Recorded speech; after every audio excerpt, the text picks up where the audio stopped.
Após a classificação do Vasco nas semis da Copa do Brasil, o Vasco recebeu uma proposta do Metalist, time da Ucrânia, pelo volante Cauã Barros. A proposta foi no valor de 12,5 milhões de reais. E agora, finalmente, a gente pode falar que temos um zagueiro. Eu confesso que eu tô iludido com o Robert Renan.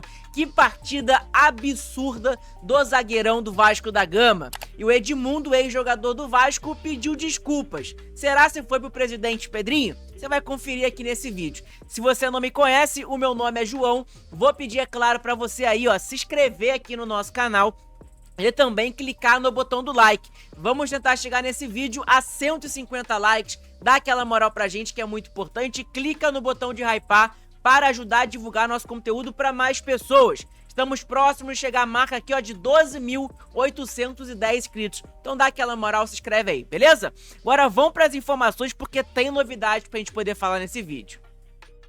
Vamos começar falando sobre esse zagueiro aqui, Robert Renan. Eu confesso a você que eu tô iludido já, com poucos minutos do Robert Renan em campo.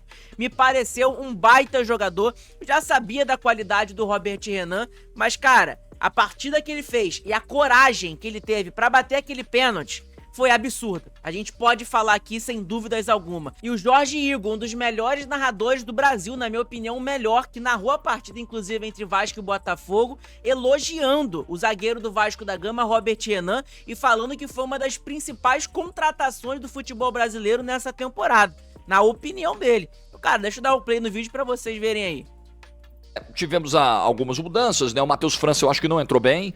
Tudo bem, tá chegando agora e tudo, mas me pareceu muito ansioso, muito errático ali nas tomadas de decisão. Concordo. O David eu já gostei, o David e o Robert Renan entraram bem, o David colocando mais velocidade, e o Robert Renan, cara, teve um lance que ele pega a bola no meio campo, aí ele vai costurando dois, ele tira o primeiro marcador, tira o segundo, aí ele faz um lançamento na ponta direita, acho que pro Paulo Henrique, assim, maravilhoso, qualidade técnica, o Robert Renan tem de sobra. Pra mim é um baita de um zagueiro, pra mim, sem exagero, pra mim é uma das principais contratações do futebol brasileiro nessa janela aí, nesse semestre. Olha aí, ó. Por tudo aquilo que ele pode agregar ao Vasco, com os problemas que o Vasco tem defensivos hoje. O Hugo Moura tem sido improvisado na zaga, por exemplo. Então, pra mim, é um zagueiro que tem tudo, mas todas as ferramentas para dar muito certo com a camisa do Vasco, que tecnicamente é muito diferente, né? E bateu o último pênalti com personalidade, nós vamos falar disso aqui agora. Então, pra você ver, o Jorge Igor, um dos melhores, na minha opinião, o melhor narrador do Brasil, elogiando o zagueiro novo do Vasco da Gama, Robert Renan. Esses primeiros minutos do Robert Renan com a camisa do Vasco, né, contra o Botafogo, deu uma animada no torcedor vascaíno. E não só no Jorge Igor, mas o Fernando Diniz também, treinador do Vasco da Gama, rasgou elogios ao Robert Renan. Olha aí, ó. O Robert Renan é um jogador que às vezes ele fura o volante, porque ele não precisa passar no volante para chegar no ataque, ele consegue, do pé dele, a bola já chegar no ataque com qualidade. E ele é um dos melhores jogadores que faz isso no Brasil e talvez no mundo. É um zagueiro que tem uma qualidade de construção muito fora de série. O Robert Renan é um jogador. Então, pra você ver, o Fernando Diniz também elogiando o Robert Renan. Cara, é um zagueiro que é pra chegar no Vasco realmente, que chegou no Vasco pra brigar pela titularidade. O problema é que o Lucas Freitas também tá jogando muita bola, né? A gente tá elogiando só o Robert Renan, mas o Freitas também jogou muita bola no jogo contra o Sport, por mais daquele pênalti que não aconteceu o que ele fez, né? Mas ele jogou muita bola naquele jogo, e no jogo contra o Botafogo foi totalmente seguro, tá? O Lucas Freitas fez uma excelente partida, né? E o Robert Renan vai brigar pela titularidade. Quem ganha com isso é o Vasco da Gama, que vai ter dois bons zagueiros disputando a posição de titular. E aí na direita vai ter o Cuesta ali, que não vai ter briga com ninguém, né? Pela titularidade. Enfim, importante, e quem ganha com isso é o Vasco da Gama, obviamente. Excelente contratação do Admar Lopes, parabéns, tá? Já repeti aqui, já falei várias vezes, Admar Lopes pra mim tá fazendo um excelente trabalho no Vasco da Gama. E uma outra situação também que a gente tem que elogiar é sobre esse moleque, Cauã Barros. O que o Cauã Barros vem jogando com a camisa do Vasco da Gama também é um absurdo, né? Desde aquela partida que ele teve a oportunidade contra o Botafogo, o Barros, no jogo da ida, no caso, né? O Barros garantiu a titularidade totalmente no Vasco da Gama, indiscutível, e hoje ele é titular absoluto ao lado do Tietê, isso sem dúvidas alguma. Então, cara, é importantíssimo isso, né? Importante a gente ter ali 3 volantes ali que estão brigando pela titularidade. Hugo Moura, Cauã Barros e Tietê, né? Querendo ou não, chegou os zagueiros no Vasco, o Cuesta e Robert Renan. Agora o Diniz não precisa improvisar o Hugo Moura como zagueiro, né? E o Hugo Moura vai voltar para sua posição de ofício. E aí vai brigar pela titularidade ali, ó. Cauã Barros, Tietê, Hugo Moura. Enfim, vamos ver quem vai ser titular. Apesar que o Tietê também teve uma lesão, mas não foi nada muito sério. E falando um pouco sobre Cauã Barros, pessoal, o Vasco ele recusou, tá? Uma proposta que teve pelo Cauã Barros de 2 milhões de euros, tá? Cerca, convertendo pro real, é cerca de mais ou menos 12,5 milhões de reais, tá? A proposta foi feita pelo Metalist, um clube lá da Ucrânia, tá? Que foi feita pelo Cauã Barros. O volante tinha atuado em apenas uma partida, inclusive, né? Depois de retornar de empréstimo. Aí o Cauã Barros, ele jogou uma partida com a camisa do Vasco, que provavelmente foi aquela partida contra o Botafogo, que ele jogou muita bola, né? E aí o Metalist já tacou uma proposta pelo jogador. Mas o Vasco recusou essa proposta e realmente tem que recusar. É um valor muito baixo por um jogador que hoje é titular absoluto no Vasco e que futuramente pode vender por um valor muito mais alto. Como tá na informação, a diretoria vascaína acredita que o jogador terá sequência e uma valorização maior no Vasco. E é basicamente isso, né? Hoje, o Barros pode valer esse valor aí de 12,5 milhões de reais, mas daqui final do ano, se Deus quiser a gente campeão de uma Copa do Brasil, o Barros sendo titular, o Vasco vende ele por 50, 80 milhões de reais.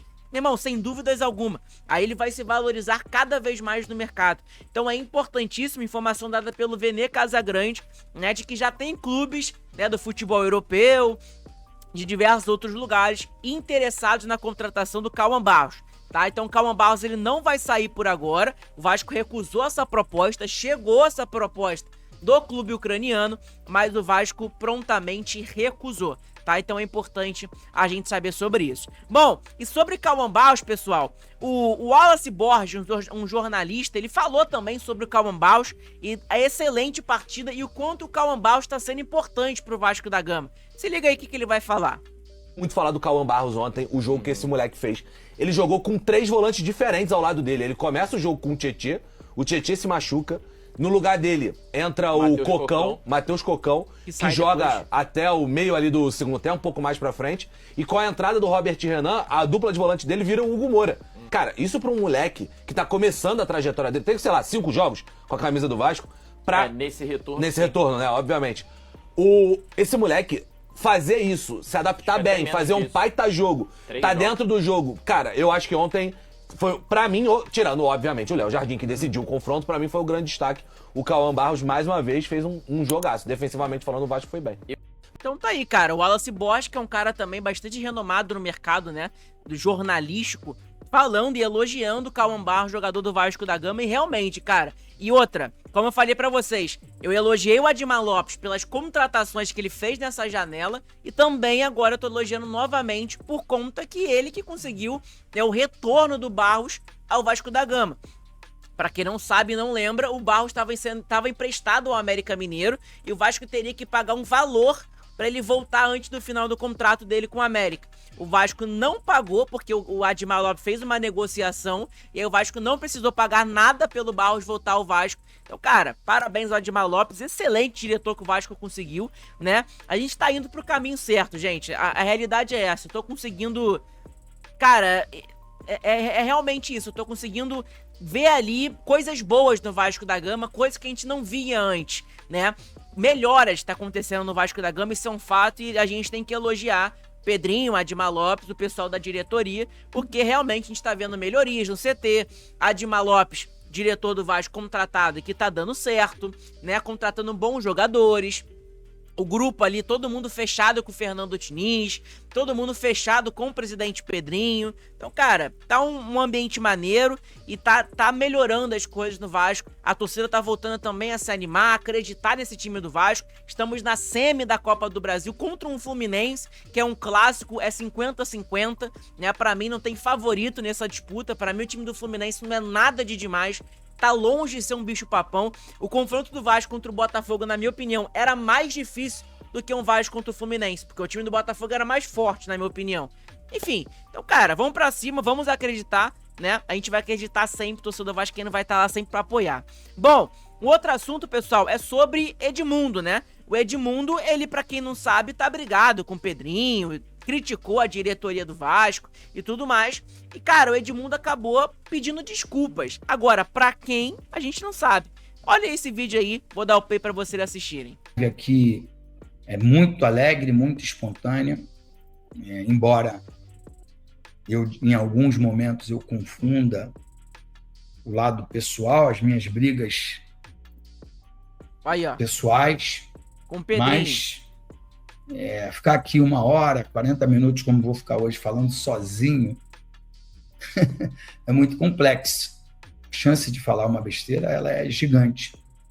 Então, eu gostaria que as pessoas entendessem, respeitassem, né, e que, de alguma forma, se eu errei, eu peço desculpa. Eu acho que não é vergonha nenhuma para um homem de caráter, de personalidade, entender que errou. Tenho os meus motivos, embora eles nunca devam ultrapassar a razão, eles nunca devam ser injustos com ninguém, mas, assim como todos que estão aqui, agora são 402 pessoas que estão aqui online, de forma simultânea, todo mundo tem os seus problemas, né? E suas mágoas, as suas tristezas. Então, se errei, peço desculpa. Peço desculpa novamente para os próximos erros, mas quero afirmar o meu compromisso de sempre respeitar e amar incondicionalmente o querido Clube de Regatas Vasco da Gama, o clube que me deu a oportunidade de realizar um grande sonho. Então tá aí, cara, Edmundo falando ali, pedindo desculpas, mágoas pessoais, né? A gente sabe que o Edmundo tá brigado com o presidente do Vasco da Gama, Pedrinho. Será se é um pedido de desculpas pro Pedrinho? Será se a diretoria hoje, ela tá ali, né? Olha aqui, ó, o Emerson Rocha colocou, ó. Tá aqui, deixa eu pausar o vídeo. O ídolo Edmundo acaba de fazer uma fala bem humana em seu canal, né? No YouTube, pra quem não tá inscrito também lá, escreve, Mundo Ed o nome. Ele acena com pedido de desculpas aos erros que ele tenha cometido. Acho que pode ser o início de uma trégua com a atual diretoria do Vasco, que é formada pelo Pedrinho, ex-amigo dele e tudo mais. Enfim, é uma situação ali entre ele e Pedrinho, mas que a gente tem que trazer aqui no nosso canal, obviamente, tá bom? E porque, querendo ou não, né, envolve o Vasco da Gama, apesar que é o presidente do Vasco, com um cara que participava da mesma chapa que ele, acabou saindo na briga, enfim. Afinal de tudo é isso, pessoal. Tamo junto, obrigado pela moral de todos. Se inscreve no canal aí, deixa o like nesse vídeo, ajuda pra caramba a divulgar nosso conteúdo cada vez mais. Amanhã tem Vascão em campo novamente, se Deus quiser a gente vai sair com a vitória, né? Então é isso, pessoal, tamo junto, tô feliz pra caramba com essa classificação, vocês não fazem ideia. Amanhã vai ter vídeo de manhã da provável escalação, vai ter também live pré-jogo eu aqui de casa e também eu vou abrir um pré-jogo lá de São Januário, porque amanhã eu vou pro jogo, amanhã eu vou sair de casa, vou pro jogo e vou abrir uma live lá mostrando pra vocês tudo de São Januário, mostrando o que vocês quiserem que eu mostre lá, eu vou mostrar pra vocês, beleza? Tamo junto, gente, abraço a todos, fiquem todos com Deus, saudações vascaínas, deixa o like, se inscreve no canal e clica no botão de hypar pra ajudar a divulgar nosso conteúdo pra mais pessoas. Tamo junto, abraço a todos.